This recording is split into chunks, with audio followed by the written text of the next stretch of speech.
Hello दोस्तों, स्वागत है आपका हमारे यूट्यूब चैनल बुलबियर बैलेंस में। तो जैसे आप लोगों ने आज का मार्केट अगर देखा होगा तो आज का मार्केट क्या था, काफ़ी वोलेटाइल था। तो शायद ही आज मुझे लगता है कि बहुत कम लोग होंगे जिन्होंने आज प्रॉफिट कमाया होगा इस मार्केट में। बेसिकली या तो देखो या तो एसएल हिट हुआ होंगे बहुत से लोगों के। हमारे साथ क्या हुआ, हम किसका शिकार बने, हमारा एसएल हुआ क्या हुआ वो सब हम देखेंगे। बट आप देख सकते हो मार्केट को, खासकर अगर मैं निफ्टी बैंक निफ्टी दोनों की बात करूँ तो अभी हम एनालाइज करेंगे इस चीज़ को कि भाई किस तरीके से मार्केट ने बिहेव किया आज।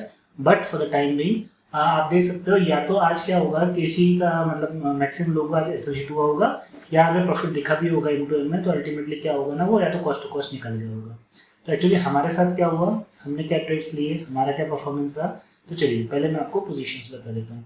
तो देखिए आज आप देख सकते हो आज मैंने कोई ट्रेड नहीं लिया दोस्तों। आप देखिए यहाँ पे हमारे पोजीशंस में ना कोई पोजीशंस नहीं है। मैं रिफ्रेश कर देता हूँ ना, कोई पोजीशंस नहीं है। दूसरा अगर अकाउंट बताऊँ मैं आपको तो यहाँ पे देखिए यहाँ पे भी ऑलमोस्ट नेग्लिजिबल है 3850। यहाँ पे दोस्तों बेसिकली आप देख सकते हो यहाँ पे हमने क्या था ना, यहाँ पर एक स्ट्रेडल क्रिएट किया था। आप ये देख सकते हो निफ्टी का 22400 का और 22400 का पी और 22 का। तो ये एक्चुअली यहाँ पर हमारा जो कॉल साइड था वहाँ ऐसे हिट हो गया और फिर अल्टीमेटली मैंने कॉल वाले लेग को, क्योंकि वहाँ ऐसे हिट हो गया था तो उसे मैंने क्लोज कर दिया।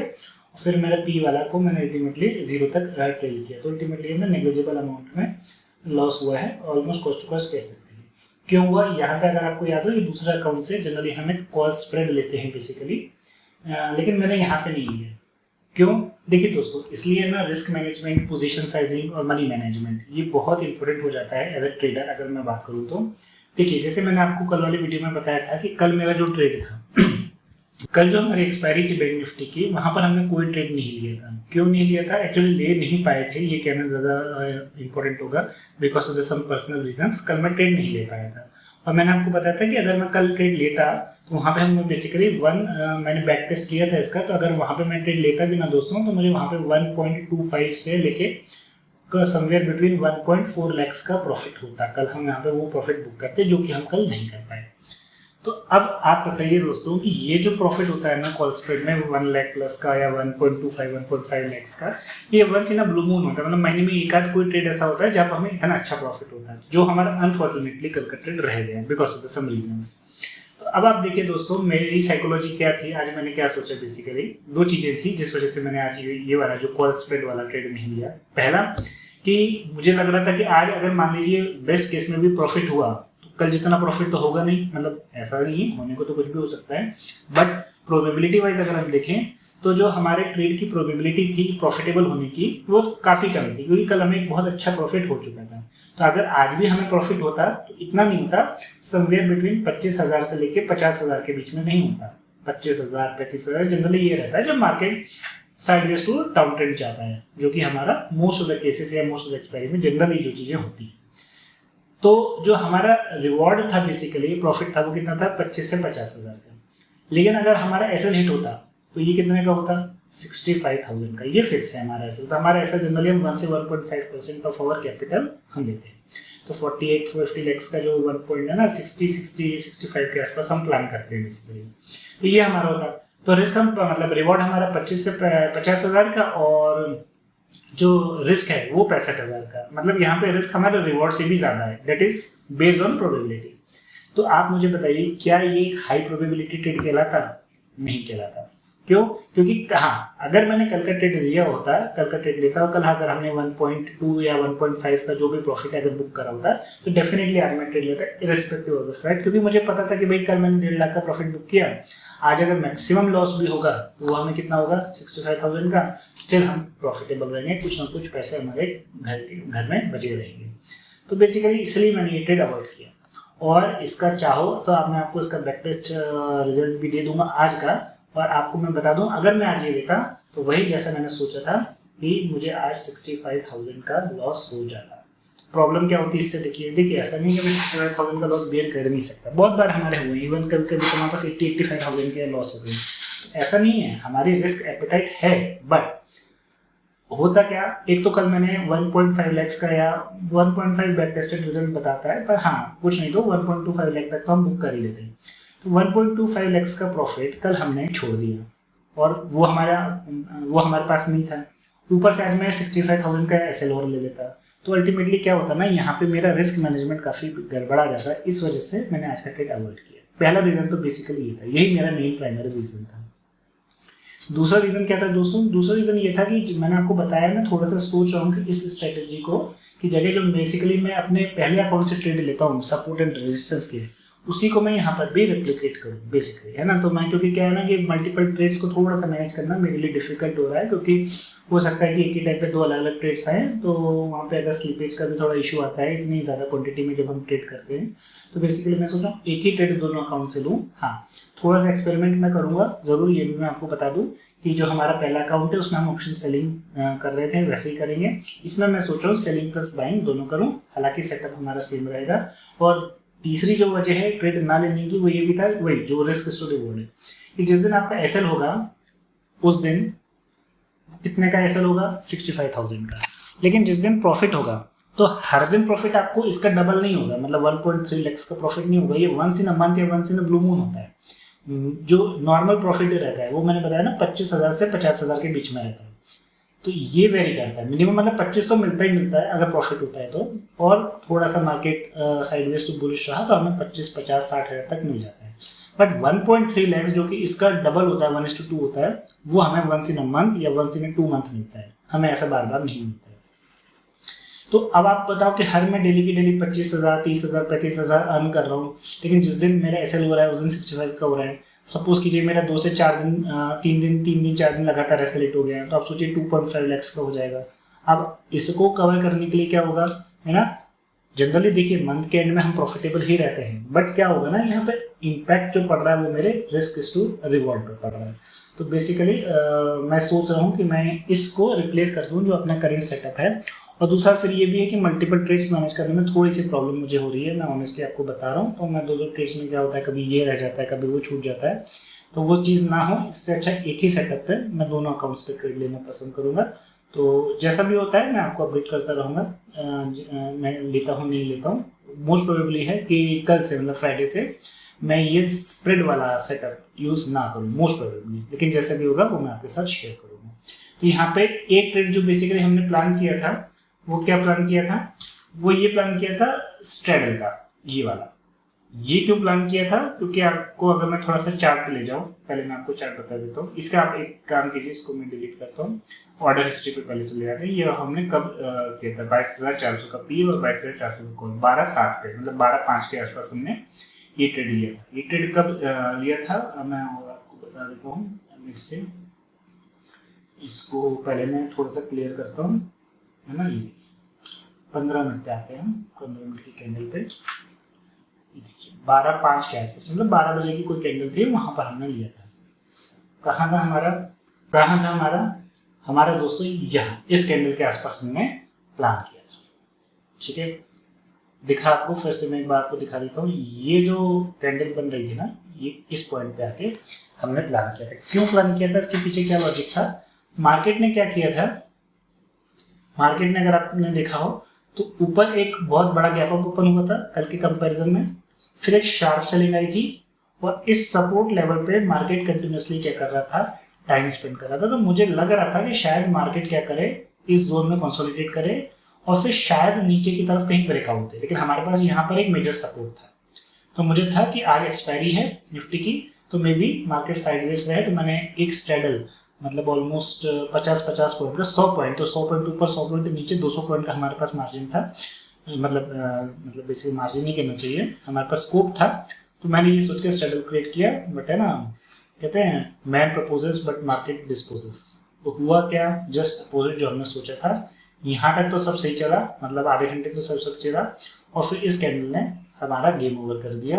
ये जो बड़ी बड़ी कैंडल बनी, यहाँ पे सीधे सीधे हमारा क्या हो गया, एसलेट हो गया। तो मैंने क्या किया था, कॉल वाली पोजीशन जो थी अपनी छोड़ दी थी, और पी वाली पोजीशन को मैंने ट्रेल कर लिया था कि चलो भाई लॉस इससे ज़्यादा मैं लूंगा नहीं, और अल्टीमेटली हुआ ही, वो अपर लेवल पे जाके मार्केट ने क्या करा, लूजिंग। तो ये था हमारे सेकेंड अकाउंट की कहानी बेसिकली, जो हमने स्ट्रेडल लिया था। तो आज हमें वो कॉस्ट टू कॉस्ट निकला। अब सबसे इंपॉर्टेंट बात दोस्तों क्या है कि आज हमने ट्रेड पहले अकाउंट से क्यों नहीं लिया, उसके बहुत मल्टीपल रीजंस हैं। वीडियो को प्लीज़ ध्यान से सुनिएगा और एंड तक ज़रूर देखिएगा, ताकि इसमें आपको बहुत सारे इंपॉर्टेंट इंसाइट्स और लर्निंग पॉइंट्स मिलेंगे। ठीक है। अगर आपने अभी तक हमारा चैनल लाइक और सब्सक्राइब नहीं किया हो तो प्लीज़ हमारा चैनल सब्सक्राइब कर लीजिए, ताकि इसी तरीके से रेगुलर अपडेट्स और इम्पोर्टेंट अपडेट्स आप लोगों को मिलते रहें। देखिए, पहले मैं निफ्टी का आपको बताता हूँ। हुआ क्या, मार्केट ने किया एक बहुत बड़ा गैप अप। अब इतने बड़े गैप अप के बाद जो 15 मिनट की कैंडल बनी वो क्या बनी, एक अच्छी खासी बेरिश कैंडल बनी।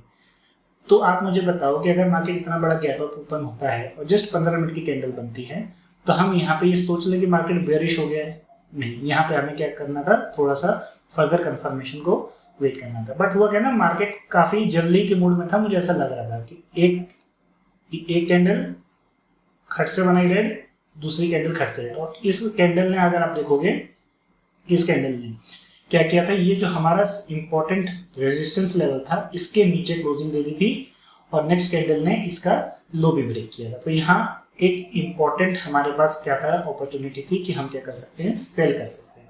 बट मैंने यहाँ पे सेल नहीं किया। आप देख सकते हो मैंने पहले अकाउंट से कोई भी ट्रेड नहीं लिया। क्यों? That's what the most important thing is कि आज मार्केट ने हमारे पेशेंस को काफी टेस्ट किया। देखिए दोस्तों, मार्केट में अगर आपको सक्सेसफुल होना है तो एक जनरली कहावत है, ये जनरली जो हम बाई करते हैं, सेल करते हैं, तो trading is all about 10% buying, 10% selling and 80% waiting. अगर ये चीज आपने अपने जहन में बहुत अच्छे से बिठा ली है कि भाई आपको सेलिंग करने का और बाइंग करने का मौका केवल 10% मिलेगा, 80% of the time you should just have to wait doing nothing. क्योंकि आपने अगर क्या करते हैं ना दोस्तों, यहाँ पे अगर एक ट्रेड ले लेते जल्दी में, तो होता क्या, यहाँ तक जाता और आप देखोगे एग्जैक्टली इसी सपोर्ट से मार्केट फिर क्या चला गया, ऊपर चला गया। तो या तो आपका कॉस्ट टू कॉस्ट निकल जाता, जैसे मैं होता हूँ तो मेरा अगर मान लो होता तो यहाँ पे डेफिनेटली 1:1 आ गया होता मेरा। तो 1:1 आने के बाद मैं क्या करता हूँ, कॉस्ट टू कॉस्ट ले आता हूँ, तो या तो मेरा कॉस्ट टू कॉस्ट निकल जाता, लेकिन फालतू ब्रोकरेज तो देना ही पड़ता। दूसरा, अगर मैंने नहीं लगाया होता तो अच्छा खासा मेरा यहाँ पर क्या हो जाता, ऐसा हो जाता। तो इसलिए मैंने यहाँ पे ट्रेड नहीं लिया। अच्छा, ट्रेड ना लेने का रीजन क्या था दोस्तों, वो मैं आपको बताता हूँ। देखिए, पहला जो था हमारा सपोर्ट एंड रेजिस्टेंस। तो हम जनरली क्या करते हैं, जब किसी लेवल के ऊपर या नीचे हमें ब्रेकआउट मिलता है या ब्रेकडाउन मिलता है, तो थोड़ा सा हम क्या करते हैं, वेट करते हैं फर्दर कंफर्मेशन का। तो पहली चीज तो ये थी कि मार्केट ने हमको ये बोला कि भाई मार्केट बेरिश हो चुका है, रेजिस्टेंस के नीचे इसने ब्रेक दे दिया है, तो हम यहाँ शॉर्ट कर सकते हैं। बट मैं क्या करता हूँ, 20 दिन का और 50 दिन का मूविंग एवरेज भी यहाँ पे मैंने लगा रखा है। मैं यहाँ लगा रखा हूँ, आप देख सकते हो इस लोअर लेवल पे ये दोनों स्टेट्स कितनी नैरो हैं। मतलब ये कहना ये चाह रहा है कि ये जो लेवल हमने बनाया था ये एक्सटेंड होके ये जो लेवल है ना, ये जो नो मूविंग एवरेज का ये था हमारा, तो यहाँ से लेके यहाँ तक बेसिकली वो तो हमने मैनुअली बनाया था, और मूविंग एवरेज की मदद से हमें समझ में आ रहा है कि ये हमारा एक इंपॉर्टेंट सपोर्ट हो सकता है। और नीचे तो हमारा ये था ही, तो मार्केट में पॉसिबल कि यहाँ पे सपोर्ट लेके एक रिवर्सल शो करे, क्योंकि मार्केट गैप अप ओपन हुआ था। और एग्जैक्टली वही हुआ कि मार्केट ने इस लेवल पे आके सपोर्ट लिया और फिर यहाँ से अपसाइड मोमेंटम लिया, पर इतने बड़े मोमेंटम भी कि इस रेजिस्टेंस को वो एकदम से ब्रेक करके अपर लेवल पे क्लोजिंग दे रहा है, ये तो खैर हमने नहीं सोचा है। ठीक है, तो दैट्स व्हाई हमने क्या करा, यहाँ पे एक ट्रेड अवॉइड किया। दूसरा ट्रेड जो हम सोच सकते थे वो क्या था, यहाँ पे बुल 180 का एक रेड कैंडल और एग्जैक्टली 180 डिग्री का फ्लिप ग्रीन कैंडल का, और नेक्स्ट कैंडल ने इसका हाई भी ब्रेक किया। बट अगेन ये इतना मोटा जो रेजिस्टेंस बना हुआ है, तो ये चीज ने हमको क्या करा कि बोला कि यहाँ पर हम इस ट्रेड को अवॉइड करें। तो देखो दोस्तों, आप बोलोगे कि ले लेते तो यहाँ पर हमारे टारगेट हो जाता, पर आप देखो सबसे पहला ट्रेड जो था हमारा वो यही तो था।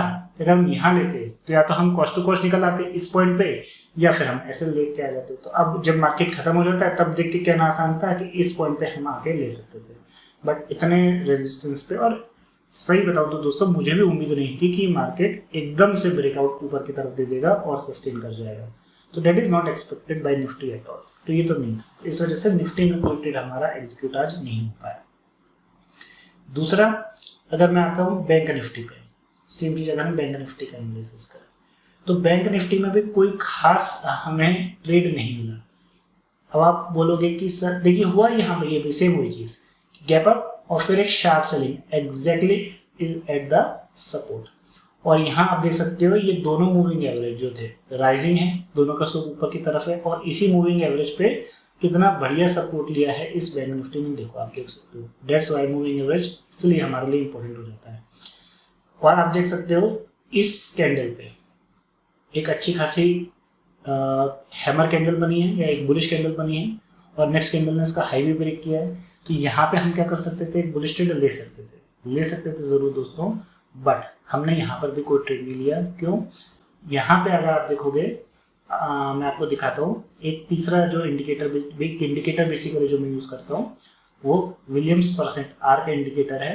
और आप अगर देखोगे तो इस पॉइंट पे ही बात कर रहे हैं ना, यहाँ पर हम बुलिश कैंडल बनेगी, और उसके नीचे आप देखोगे तो ये बिल्कुल क्या था ना, कंसोलिडेशन जोन में था दोस्तों। तो यहाँ से ये था कि मार्केट कुछ भी कर सकता है, ऊपर की तरफ भी जा सकता है, नीचे की भी तरफ जा सकता है। तो होता क्या ना दोस्तों कि अगर मैं ये ट्रेड ले भी लेता तो व्हाट हैपेंस कि ये गया ऊपर, नीचे की तरफ, ऊपर की तरफ, इतने ऊपर गया, और उसके बाद ये जो नीचे की विक बनाई है ना, ये हमारा ट्रेलिंग एसएल हिट कर जाती है। जनरली मेरा तो कर जाती है अगर मैं लेता तो। हाँ, मैं ट्रेलिंग स्टॉप लॉस नहीं लगाता तो जरूर मुझे टारगेट मिल जाता, बट मैं जनरली ये करता हूँ 1:1 आने के बाद मैं ट्रेलिंग स्टॉप लॉस लगा देता हूँ। तो विलियम्स परसेंट यही हुआ है पूरा का पूरा। आप देखोगे ऊपर की तरफ गया फिर नीचे की तरफ। तो विलियम्स परसेंट आर इंडिकेटर मुझे ये बता रहा है कि मार्केट कंसोलिडेट कर सकता है, और ब्रेकआउट भी है तो हमें नहीं पता कि ऊपर की तरफ जाएगा कि नीचे की तरफ जाएगा। तो इस वजह से क्या हुआ, बैंक निफ्टी में भी हमने ट्रेड अवॉइड किया, हम नहीं लिए ट्रेड। लेते तो अगेन 1:1 आते, दोनों साइड का हम ब्रोकरेज दे देते, अननेसेसरी ये चीज नहीं। तो that's why patience is more important, जो जैसे कि मैंने आप लोगों को बताया। और तीसरा अगर आप देख लेंगे फिन निफ्टी में, तो फिन निफ्टी में भी आप देखोगे सेम ओल्ड स्टोरी, वही चीज है। फिन निफ्टी मैंने दोनों पहले मैं मूविंग एवरेज हटा देता हूँ, फिर मैं आपको बताता हूँ। सेम वही गैप अप ओपन हुआ, एक शार्प सेलिंग आई, और सपोर्ट के बाद एकदम से क्या हुआ, वी शेप रिकवरी, रिवर्सल। यहाँ क्या कोई हमें अपॉर्चुनिटी मिली थी? पहली अपॉर्चुनिटी आप कह सकते हो कि ये वाली थी, ठीक है। यहाँ पर हम क्या कर सकते थे, एक ट्रेड प्लान कर सकते थे, बट यहाँ पे मैंने ट्रेड प्लान मतलब नहीं किया। सेम ये किसके जैसा है, आप लोगों को दिखा होगा, निफ्टी के जैसा।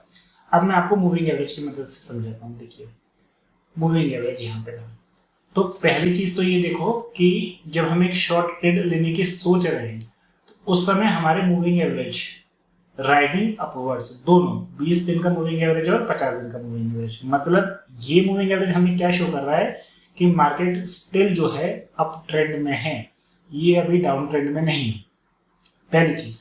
और दूसरी, इसी के आसपास हमारा एक इंपॉर्टेंट क्या है, सपोर्ट भी है। तो अगर मैं ये ट्रेड लेता तो आप देखोगे, मैं अगर यहाँ पे बताओ ये कितने पॉइंट्स का हमें यहाँ पे मिलता सपोर्ट, मतलब क्वेश्चन केवल 40-50 पॉइंट का। और फ्लिप साइड क्या था, एग्जैक्टली सपोर्ट लेता मार्केट एग्जैक्टली सपोर्ट लेता और ऊपर की तरफ जाता, जो कि एक्चुअली हुआ।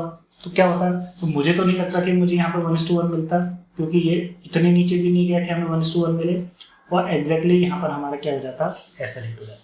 यहाँ मुझे परसेंट विलियम आर इंडिकेटर की भी जरूरत नहीं है, वो मैं एडिशनल कंफर्मेशन के लिए लेता हूँ जब मुझे डाउट होता है कि एक सपोर्ट कर रहा है एक नहीं कर रहा, तब मैं परसेंट विलियम्स आर। यहाँ तो मैं श्योर था कि यहाँ पे, श्योर किस चीज के लिए था दोस्तों, श्योर इस चीज के लिए था कि डेफिनेटली इसने इसका लो भी ब्रेक किया, सब कुछ सही था, बट मोमेंटम जो था ना मार्केट का, ये अप ट्रेंड में था, पहला रीजन। दूसरा रीजन सपोर्ट पे था।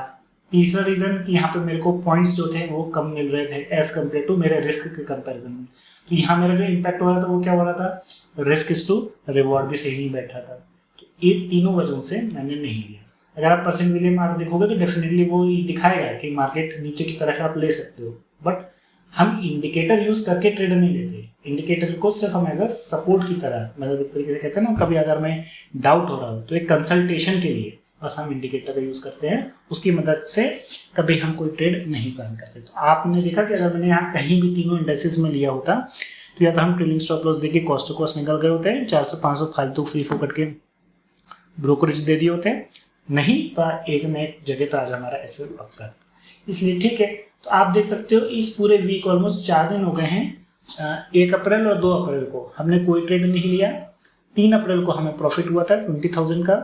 आज 4 अप्रैल है, मतलब 3 दिन out of 4 days, 3 days just हमारा वेटिंग गया है। और आज हमने, कल हमारा एक ट्रेड एग्जीक्यूट हुआ था जहाँ पे हमको 20,000 का प्रॉफिट हुआ। तो that's the part of the game, that's the part of the trading दोस्तों। अब प्लीज इस चीज से विचलित मत होइए कि हमें ट्रेड नहीं मिलना है, तो अननेसेसरी फोर्स मत कीजिए। आपका टाइम आएगा जब आपके प्लान के हिसाब से ट्रेड आएगा, डेफिनेटली हम लेंगे, और जो हमारी मैक्सिमम रिस्क टू रिवॉर्ड है उसके हिसाब से, अपनी पोजीशन साइजिंग के हिसाब से हम ट्रेड लेंगे। ठीक है, तो ये सब पूरी कहानी थी दोस्तों आज की। अब कल क्या होगा, तो कल मोस्ट प्रोबेबली मैं सेकेंड अकाउंट से भी वो स्प्रेड वाला ना लूँ, यही चीज़ सेम चीज़ मैं रेप्लिकेट करूँगा दोनों अकाउंट में, कोशिश करूँगा, या जो भी मैं लेता हूँ मैं डेफिनेटली आप लोगों को अपडेट करूँगा। तो अगर आपको मेरा वीडियो अच्छा लगा हो तो please like and subscribe our channel, और कोई भी डाउट्स, कोई भी क्वेरी हो आप ज़रूर कमेंट सेक्शन में पूछ सकते हैं, मैं ज़रूर कोशिश करूँगा उसको सॉल्व करने की। Thank you for watching, thank you for